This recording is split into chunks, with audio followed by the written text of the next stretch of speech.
여러분, 혹시 마음속으로는 아니라고 외치고 있으면서도 겉으로는 미소를 지으며 괜찮다고 말해본 적 있으신가요?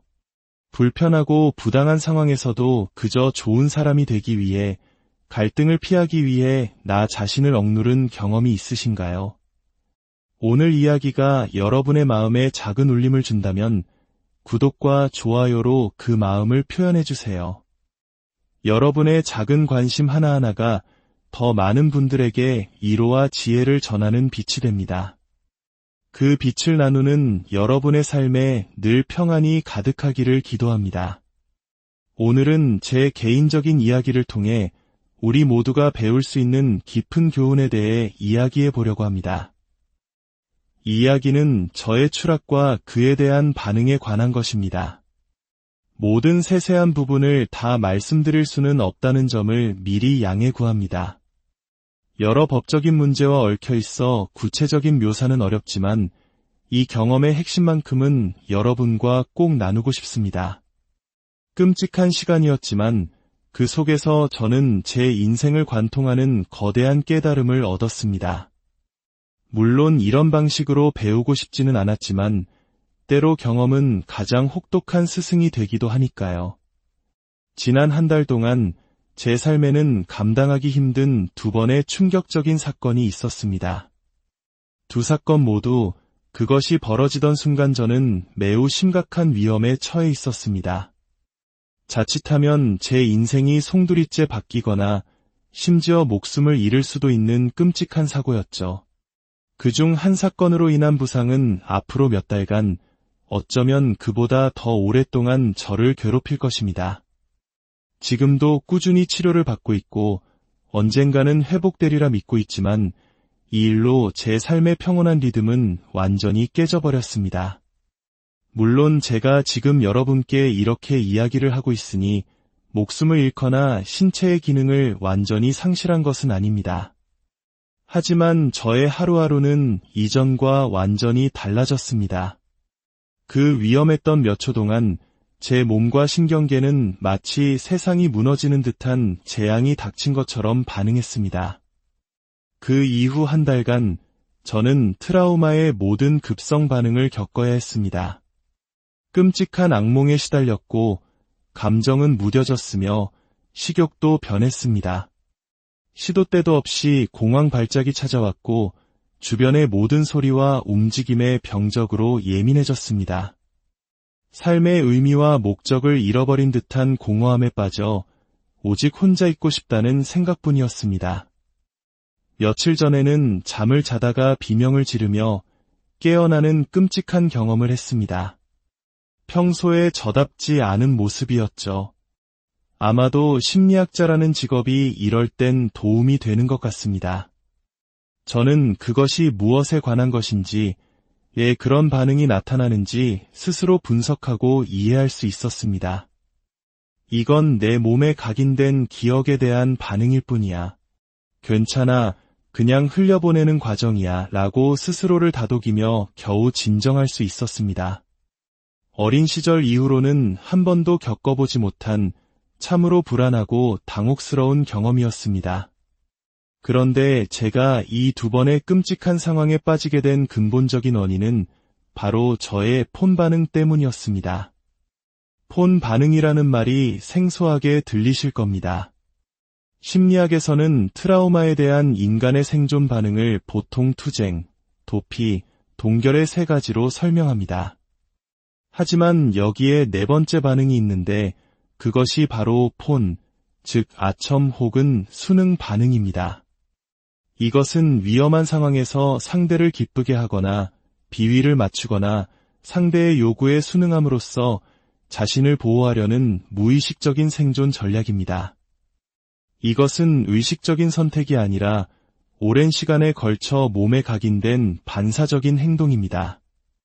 특히 어린 시절 힘있는 가해자나 자신을 무시하는 존재 곁에서 살아남기 위해 착한 아이가 되어야만 했던 사람들이 이 반응을 학습하게 됩니다. 그들의 기분을 맞추고 양보하고 순종적인 아이가 되는 것이 스스로를 지키는 유일한 방법이었기 때문입니다. 우리는 불편한 상황에서 애써 미소를 짓고 원치 않는 포옹을 받아주고 다른 사람의 공간을 침범하지 않으려 했습니다.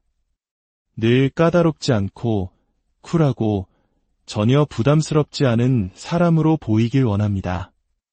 우리의 가치를 깎아내리는 대화나 무례한 말을 들어도 참고 하고 싶지 않은 일을 억지로 하면서도 괜찮은 척합니다.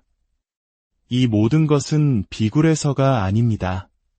그것은 과거에 우리를 안전하게 지켜주었던 생존 본능입니다. 수많은 상담과 자기 성찰을 통해 저 역시 제 안에 이런 폰 반응이 깊이 뿌리내리고 있다는 것을 알고 있었습니다.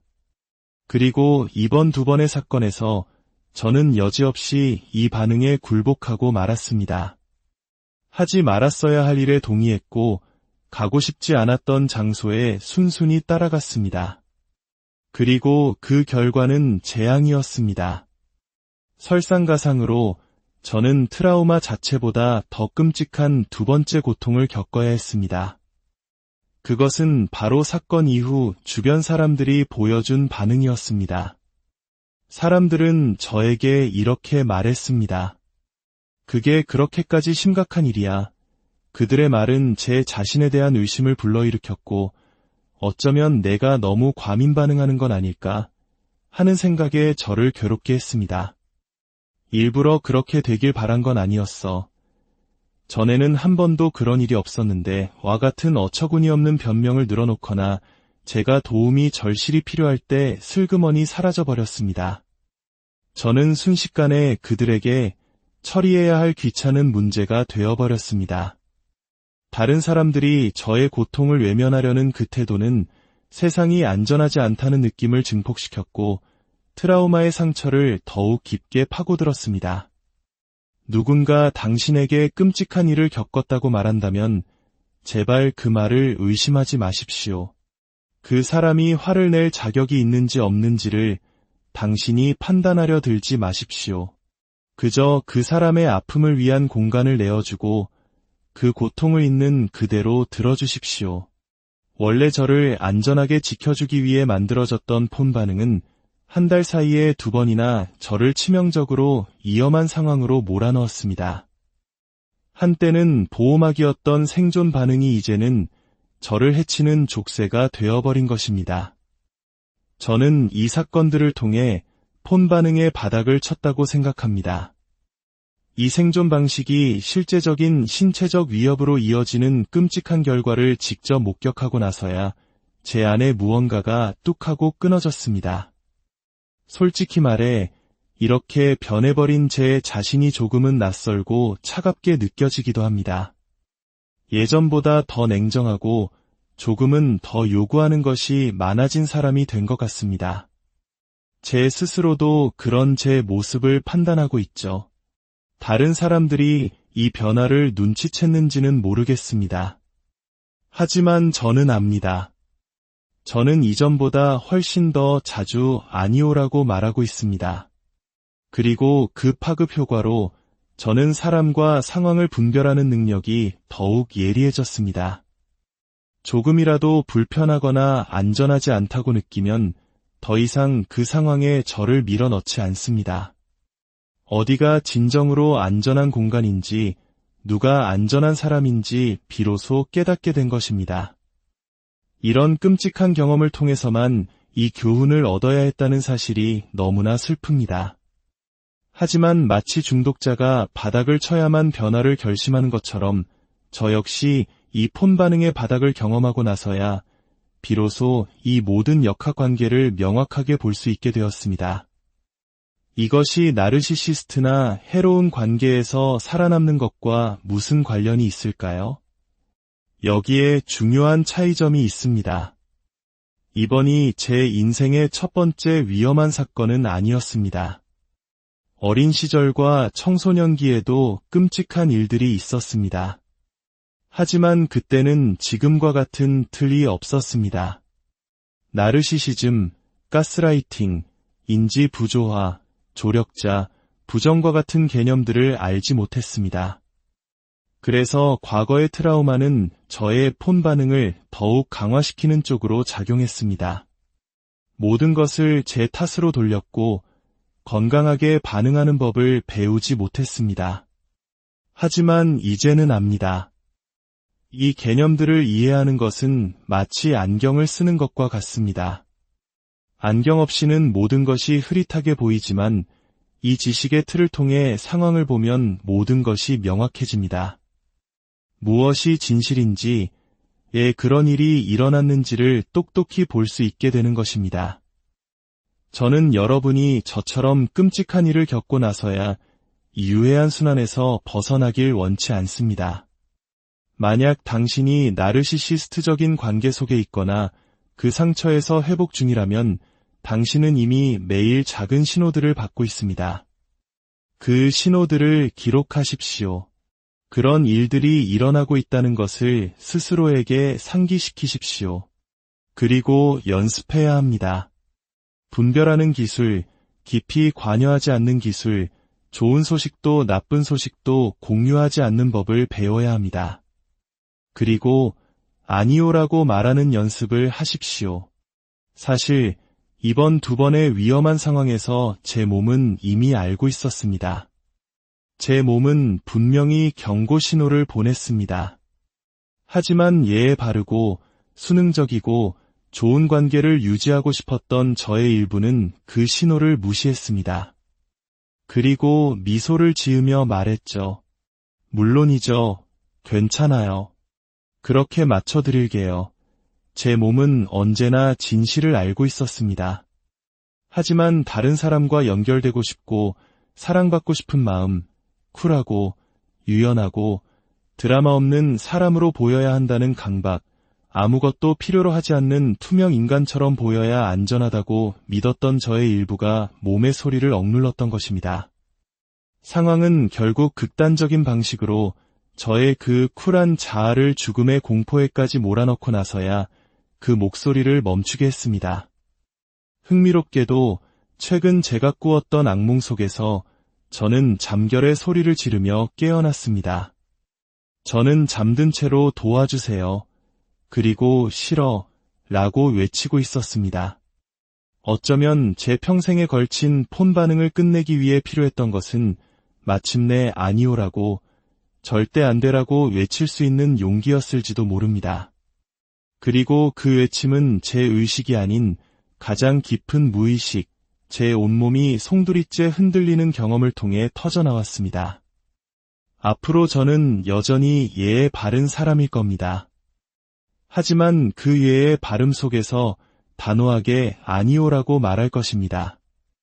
그 과정에서 몇몇 사람을 잃을 수도 있겠지요. 까다롭지 않은 사람이라는 평판도 잃을지 모릅니다. 하지만 이제 괜찮습니다. 이것이 지금 비슷한 고통을 겪고 있는 다른 모든 분들에게 교훈이 되기를 바랍니다.